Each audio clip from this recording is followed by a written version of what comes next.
Hailing from Plumville, Pennsylvania, he first started his big comedy career at the Pittsburgh's legendary Improv, where he entertains hundreds of fans. Following a few brief stints there, he returned to his own alma mater, where he studied astronomy and acting, and then went to Texas. With the legendary KCAC, where he recently opened for Savannah-born comedian Phil Keeling. The nearly sold-out show was, at best, amazing. Following legal reasons, the YouTube video was banned. But now, ladies and gentlemen, he's back and in black. Ladies and gentlemen, Queston Van Horne. Thank you, guys. Ben, you want to get up here and do some comedy? That was good. All right, thank you guys for coming. You know, as you heard, we're going to do this again with the video. Some of you guys may have heard the jokes last week. Some of you not. If you don't like it, go fuck yourself.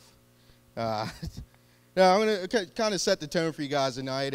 You know, we've come a long way as a country where I can look out and see all you smiling white faces. And, you know, 60, 70 years ago, this whole setup we got going here with a group of white people and a black guy up here, entertaining for you, but not for me. Let's just say there'll probably be a tree involved right here, maybe a rope or two or something, I don't know.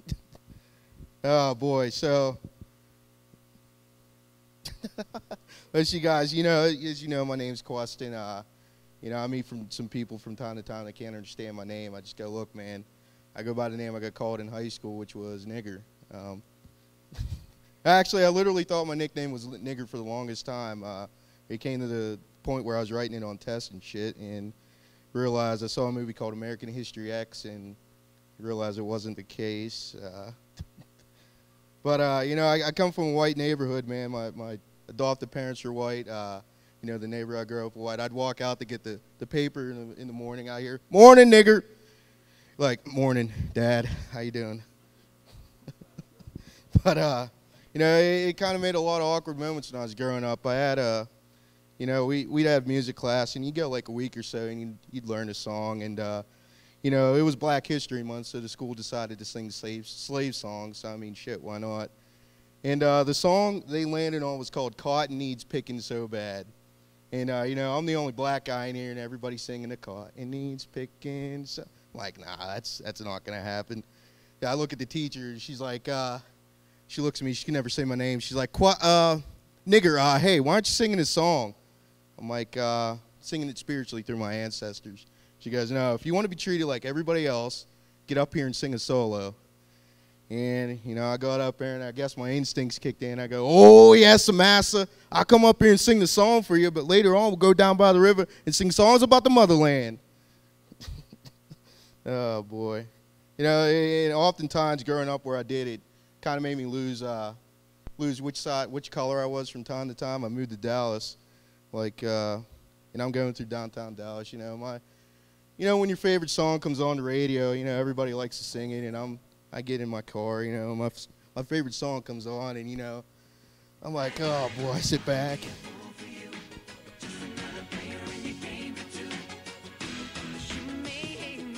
Now look over, there's a group of thugs sitting there in a car beside me, and the guy looks out the window, he's like, "Nigga, what the fuck?" I'm like, hey, man, don't you porch monkeys have something better to do than make fun of me?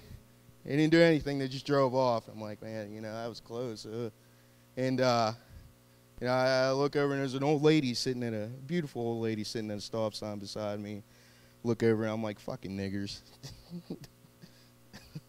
Oh, boy. But, and some other times, you know, being black here in Indiana kind of didn't work out for me. You know, I got love for police officers. I got a brother that's a police officer, and, you know, a cousin or two that's in the police force. But sometimes I get profiled for being around here. You know, I was coming out of Joanne Fabrics one day. I go there, stop for trinkets and medallions and whatnot, and you know, I see a bunch of policemen, you know, coming out of or going into the building. You know, I'm just like, ah, shit, man, whatever.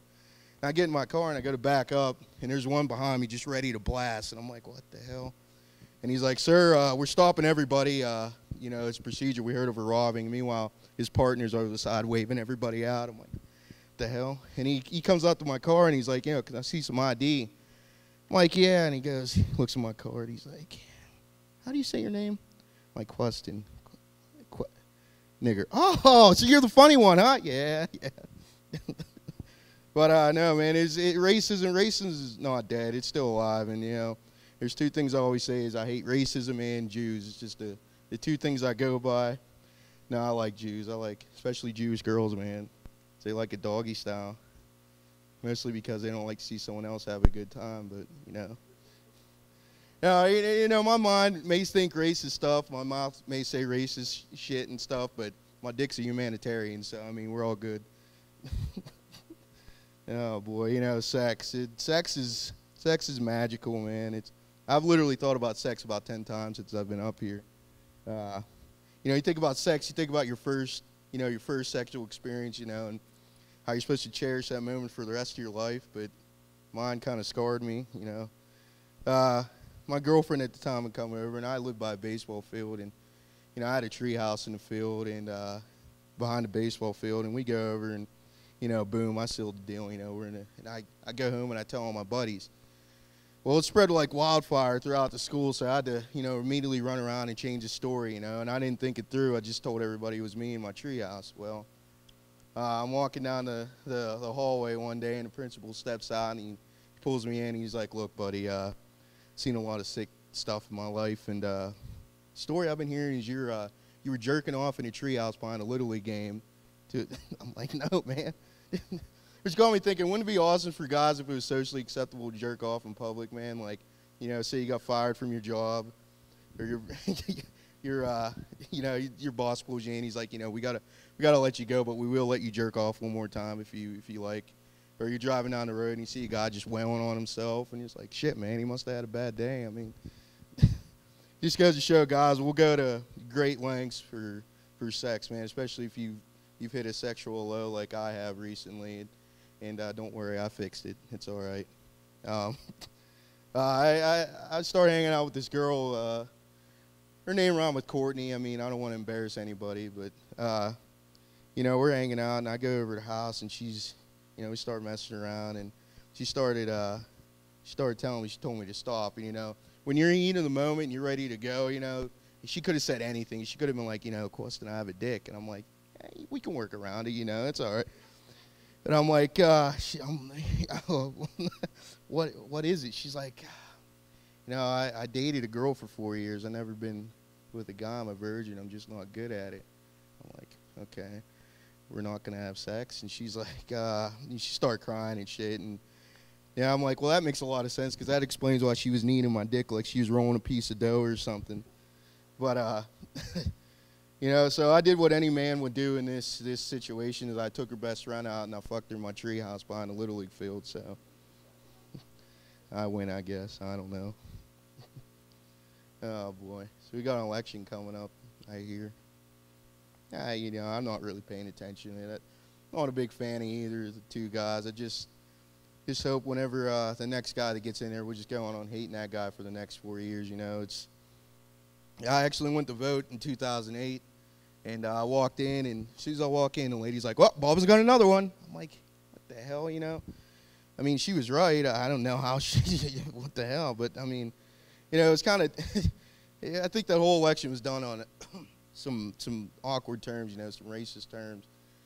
It's like in November 2008, I can see what, no offense, but all you white people said that day. All right, we got McCain, you know, he's old as dirt.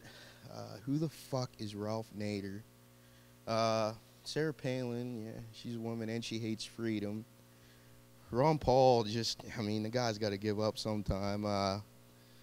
Fuck it, let's give it to the nigger. I mean, maybe we'll show up late to inauguration or something. I don't know. You know, I was younger. I had dreams of being a president, man. And you know, in history class, we learned that, you know, a black guy being a president just wasn't in the cards. But I mean, I also had other aspirations. I always wanted to go back in time, you know, and, you know, I started thinking, too, you know, as I got older, being a black guy going back into time just isn't going to work out, man. It's like, it's not like, even after slavery, and it's not like you could go back and, you know, it's a big party for me. It's like, you know, say I'd go back, and you always enter a certain situation, you know, and I'd go back, and next thing I know, I'm on a boat in the middle of the ocean, you know, and I'm looking around. I tap the guy in front of me. I'm like, dude, where are we going? He's like, America. I'm like, oh, really? He's like, yeah, they promised us everything. I'm like, yeah, they're going to make us fucking do everything. But I could see another time, again, I'd go back, and next thing I know, I'm running through the woods or something, and I look back, and there's a bunch of guys with torches carrying it, and I scale a tree to get away from them, and all I hear is, get down here, nigger. I'm like, hey, they know my nickname. Wait, what are those white hoods for? Nah, that's not. But no. Yeah, I really like doing this. I hope this can catch on. It's come a time where I was getting booed at. I was getting cursed on stage. I was getting bottles thrown at me. I mean, that all stopped when I quit stripping. But I mean,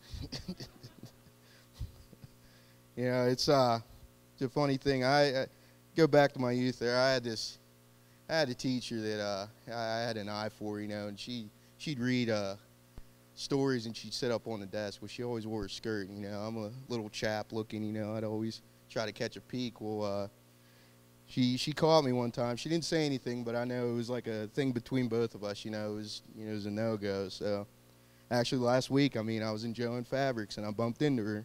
She's like, I walk up there, and she slaps me. She's like, that's for all the times looking up my skirt. It's sick. You're a child. You're in 7th grade. I'm like, yeah, well. And I go to walk away, and she slaps me again. I'm like, well, what the hell is that for? And she's like, that's for never making a move. I'm like, shit. But no, it's when you're young, you're ignorant of certain things you hear in school and stuff. And I remember being a kid, and I heard some words that some of my friends were saying, and I didn't want to ask my friends because you look like an idiot. Well, I was sitting at the dinner table one night, and I asked my dad. I'm like, Dad, what's pussy? Everybody drops their silverware and stuff, and all eyes are on my dad. And he goes, son, I'll never forget what he said. He put his hand on my shoulder. He's like, son, pussy is it's what keeps a family together. I'm like, okay. But how about these iPhones? You got an iPhone, man? You do have an iPhone 5? I can help you out, man. 2 steps. Go home and kill yourself. No, these iPhones, man, they're ridiculous. If you were to pull a device like that out like 50, 60 years ago, you would have been burned at the stake or hung from a tree. But that probably would have happened to me anyway. So, hell. No, I joke a lot of times, guys, and I may say racist stuff, but I'm really like the whitest black guy you ever meet. My friends say it, and if a Jew died every time someone told me that, I'd make Hitler look like Gandhi. Shit. All right, guys, that's all I got there. Thank you for coming. Thank you, guys. Seriously, thank you.